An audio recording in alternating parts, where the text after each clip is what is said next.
할렐루야! 오늘은 마가복음 1장 21절 이하의 말씀으로 회당 귀신을 쫓으신 예수님이라는 제목으로 말씀을 증가하겠습니다. 구독과 좋아요, 핸드폰 가로보기 추천합니다. 감사합니다. 마가복음 1장 21절에는 그들이 가버나움에 들어가니라 라고 예수님께서 금방 제자를 삼으신 베드로와 안드레, 야고보와 요한을 데리고 회당에 들어가셨다 하셨습니다. 가버나움은 어디일까요? 위치를 한번 보겠습니다. 그림은 갈릴리 호수입니다. 갈릴리 호수. 그리고 왼편에 선착장과 주차장이 크게 보이는 이곳, 약간 언덕진 곳이죠. 이곳이 디베라입니다. 그리고 여기 길이 있는데 이 길은 나사렛으로 가는 길입니다. 그리고 위쪽에 가버나움이 있습니다. 가버나움. 요 위에 교회는 팔복교회입니다. 그리고 오른편으로 더 오시게 되면 베스다 평지가 있습니다. 베스다 평지, 이곳은 빈들입니다.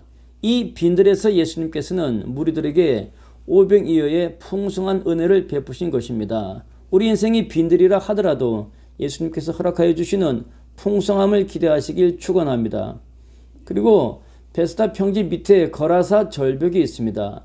그림에도 거라사를 절벽으로 그려놓았죠. 예수님께서는 이 거라사에서 군대 귀신 들린 자의 귀신을 쫓아내 주셨습니다. 그때 귀신들은 우리를 돼지떼에게 가게 해 주십시오 라고 귀신들은 요청하고, 귀신들은 돼지떼에 들어가더니 그 돼지떼들은 절벽을 내달아 호수에 빠져 죽었다 했습니다. 그 절벽이 바로 이 절벽인 것이죠. 거라사 절벽. 이 갈릴리 호수를 중심으로 해서 왼편은 이스라엘 땅, 호수 오른편은 요르단 땅의 경계가 되겠습니다. 가버나움을 좀 더 확대하면 다음과 같습니다. 세상이 좋아져서 아마 드론으로 찍은 것 같습니다. 호숫가에 베드로의 집투로 추정되는 곳 위에 세워진 기념교회가 보입니다. 그리고 그 뒤편에 가버나움 회당의 모습이 있고, 그 오른편에 그 당시 사람들이 살던 거주지의 유적이 있습니다. 가버나움 회당의 모습을 확대하면 다음과 같습니다. 이 사진은 감리교 교육마당에서 제공한 것입니다. 가버나움 회당은 우리가 순례하는 성지 중에서 가장 보존 상태가 좋은 것으로 여겨집니다. 이 회당의 기초는, 돌도 있고 기초도 보이죠? 이 기초는 예수님 시대의 것이라고 합니다. 그리고 기초 위에 세워진 이 석벽들은 한 3세기 후반의 것으로 추정된다고 합니다. 그리고 재미있는 것은 이 여러 개의 기둥들 중에 하나에는 아랍어로 다음처럼 비문이 쓰여 있다고 합니다. 세베대의 아들 알페오가 이 기둥을 만들었다. 이 사람 위에 축복이 있을지어다. 이스라엘 성지 순례의 가장 빛나는 코스가 아닌가 생각합니다. 좋은 세상에 오면 성지 순례의 거룩한 기쁨을 누리시기를 축원합니다. 아직까지도 예수님 시대의 기초가 그대로 보존되고 있는 이 가버나움 회당에 예수님께서는 베드로와 안드레, 야고보와 요한 4명의 첫 제자를 데리고 회당에 들어가셨습니다. 예수님께서 가르치시는 말씀이 얼마나 권위 있는지 무사람이 놀랐다 했습니다. 그리고 예수님께서 가르치신 말씀은 서기관들과 같이 아니함이러라라고 거룩한 권위가 있었음을 증거하고 있습니다. 거룩한 권위가 있는 예수님의 말씀이 회당에서 선포되자 놀라운 일이 일어났습니다. 마가복음 1장 23절에는 마침 회당에 더러운 귀신 들린 사람이 있어서 그가 소리를 질렀다고 했습니다. 더러운 귀신 들린 사람은 나사렛 예수여, 우리가 당신과 무슨 상관이 있나이까? 우리를 멸하러 왔나이까? 나는 귀신 들린 자 속에 들어있는 귀신이죠. 나는 당신이 누구인 줄 아노니 하나님의 거룩한 자니이다. 왼편의 그림은 예수님에게 엎드려 절하고 경배하는, 사실은 귀신의 모습을 볼 수가 있습니다. 그리고 그 뒤에 성전의 모습들이 이렇게 보이고 있죠. 이 그림을 그린 화가는 탁월한 영감이 있는 것 같습니다. 왜 회당에 더러운 귀신 들린 자가 있었을까요? 그것은 회당이 귀신을 감당하지 못하였기 때문입니다. 디모데후서 3장 5절에는 경건의 모양은 있으나 경건의 능력은 부인한다라는 말씀이 있습니다. 우리가 신앙생활 한다고 하더라도 우리가 항상 경건의 능력으로 충만한 것은 아닙니다. 우리는 육으로 만들어진 존재 위에 하나님의 거룩한 영이 부어졌기 때문에 항상 육을 틈타는 악한 영이, 악한 귀신이 우리에게 역사할 수 있는 것입니다. 심지어는 우리가 예배를 드리는 거룩한 예배의 시간에도 사탄 마귀는 역사하는 것입니다. 그러니 회당에 더러운 귀신이 있는 것은 당연한 이야기가 아니겠습니까? 특별히 이스라엘 역사에서 회당은 왜 이렇게 귀신이 역사할 만큼 경건의 능력을 상실하였을까요? 그것은 역사에서 더듬어 볼 수 있습니다. 구약 성경 말라기를 끝으로 신약 성경 마태복음이 시작되기까지 400여 년간의 시간적 공간이 존재합니다. 그 공간을 우리는 신구약 중간기라고 합니다.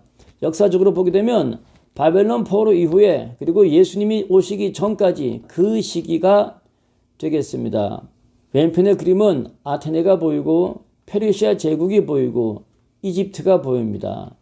이 넓은 땅이 알렉산더 대왕이 22살부터 33살까지 불과 12년 동안 정복한 땅입니다. 놀랍지 않습니까? 그는 이 넓은 대제국을 정복하고 나서 자식도 없이 풍토병으로 죽고 말았습니다. 그는 자식도 없이 죽을 때에 그의 사랑하는 3명의 신하 안티고노스, 셀레우코스, 프롤레마이우스 이 3사람에게 그의 대륙을 나누어 주었습니다. 예루살렘은 아시아와 아프리카의 길목으로서 두 제국의 각축장이 되었습니다. 이때부터 예루살렘은 순서를 바꿔가며 자신을 점령하는 두 제국 사이에 끼어서 이들의 눈치를 보게 되었습니다. 그리고 어떤 제국이든지 예루살렘을 정복하면 예루살렘에서 가장 힘있는 기관 성전의 제사장을 그들의 마음에 드는 사람으로 임명함으로써 성전을 다스리기 시작했습니다. 이때로부터 즉 알렉산더가 세계를 정복하고 그리고 로마가 세계를 정복한 이 시대에 걸쳐서 예루살렘 성전은 스스로의 임명권을 가지지 못한 채 하나님의 거룩한 제사의 능력을 잃어버리기 시작했습니다. 하나님이 아니라 대제국을 두려워하고 대제국의 눈치를 보는 거룩한 능력을 상실하게 되었습니다. 참으로 마음 아픈 사건이죠. 예수님 시대 헤롯의 시대에 28명의 대제사장이 바꿨다고 하니 대제사장은 하나님께 대한 예배보다도 쫓겨나기 전에 그들의 이권을 챙기는 것이 그들의 주 임무였습니다. 그래서 성전에서 장사도 하였던 것이고 그러니 저희들에게 무슨 거룩한 능력이 있었겠습니까? 성전이 그러하니 각 지역에 흩어져 있는 회당에도 거룩한 능력은 없는 것이고 귀신이 판칠 수밖에 없는 것이죠.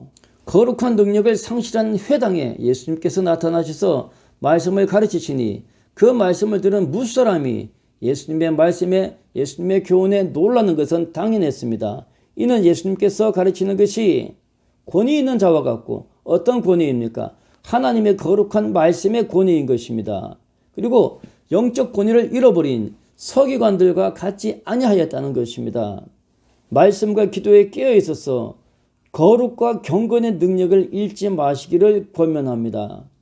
능력을 잃은 성전이나 회당에서는 귀신 들린 자의 귀신을 어쩌지 못하는 것입니다. 예수님을 알아보고 꿇어 엎드려 절하는 귀신 들린 자 안에 귀신에 대하여서 예수님은 꾸짖었습니다. 잠잠하고 그 사람에게서 나오라. 그러자 더러운 귀신은 이 귀신 들린 사람에게서 경련을 일으키고 큰 소리를 지르며 나오는지라라고 하였습니다.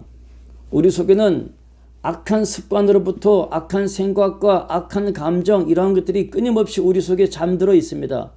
창세기 4장 6절에는 거룩한 제사에도 마귀가 틈탄다는 것을 우리에게 보여주고 있습니다. 가인과 아벨이 하나님께 제사를 드렸을 때 하나님은 아벨의 제사는 받으셨으나 가인의 제사는 받지 아니하였습니다. 그때 가인은 분하여하였습니다. 그러자 하나님께서는 가인에게 가인아 네가 분하여하면 어찌 됨이며 안색이 변하면 어찌 됨이냐 네가 선을 행하면 어찌 낯을 들지 못하겠느냐 선을 행하지 아니하면 죄가 문 앞에 어떤 문입니까? 마음 문입니다. 죄가 너의 마음에 엎드려져 있으니 죄가 너를 원한다. 어떻게 원합니까? 죄가 너를 삼키기를 원한다. 그러니 너는 죄에게 삼키우지 말고 죄에게 지지 말고 너는 죄를 다스릴지니라 라고 하였습니다. 사도 바울은 하나님의 선을 원하는 우리에게 죄가 함께 있도다 라고 고백하지 아니하였습니까? 흙으로 만들어진 우리에게는 죄가 항상 역사하고 있는 것입니다. 그러나 그럼에도 불구하고 우리는 죄를 다스려야 하는 것입니다. 시기와 분냄, 불평과 원망 없는 사람이 누가 있겠습니까? 그러나 그럼에도 불구하고 우리는 경건의 능력을 잃어버리지 말고 죄를 다스려야 하는 것입니다. 마태복음 4장 10절에는 예수님께서 귀신들을 다스리시고 귀신을 쫓아내는 장면이 나옵니다. 예수님께서 말씀하시되 사탄아 물러가라. 기록되었으되 무엇으로 기록되었습니까? 하나님의 말씀이죠. 하나님의 말씀이 기록되었으되 주 너의 하나님만 경배하고 다만 그를 섬기라 하였느니라. 우리는 먼저 하나님을 섬겨야 합니다. 우리는 신경 쓰고 걱정해야 할 것이 무척 많이 있습니다. 예수님께서는 무엇을 먹고 무엇을 마실까라는 것을 염려 걱정하지 말라고 했습니다. 세상 걱정과 근심이 우리 삶의 첫 번째 것이 된다고 하게 되면 귀신은 우리를 걱정과 근심을 통하여서 물질의 탐욕을 통하여서 우리를 지배하고 마는 것입니다. 그리하여서 우리는 하나님께 경배하고 다만 그를 먼저 섬겨야 하는 것입니다. 그것이 권위 있는 말씀이고 권위 있는 교훈이고 권위 있는 신앙인 것입니다. 예수님께 꿇어 엎드려서 당신은 하나님의 거룩한 자입니다 라고 고백하는 이 마귀는 하나님 앞에서만 무릎을 꿇는 것입니다. 하나님의 능력과 권세가 아니면 우리는 절대로 마귀와 귀신의 무릎을 꿇게 할 수 없습니다. 우리 몸은 성령이 거하시는 하나님의 거룩한 성전이라고 했는데 이 거룩한 성전에도 먹고 사는 염려와 걱정으로 말미암아 사탄은 끊임없이 귀신은 끊임없이 우리 속에 숨어서 도사리고 우리를 집어삼키려고 합니다. 말씀과 기도가 충만하여서 사탄에게 삼키어지지 않고 사탄에게 다스려지지 마시기를 주의 이름으로 축원합니다. 감사합니다.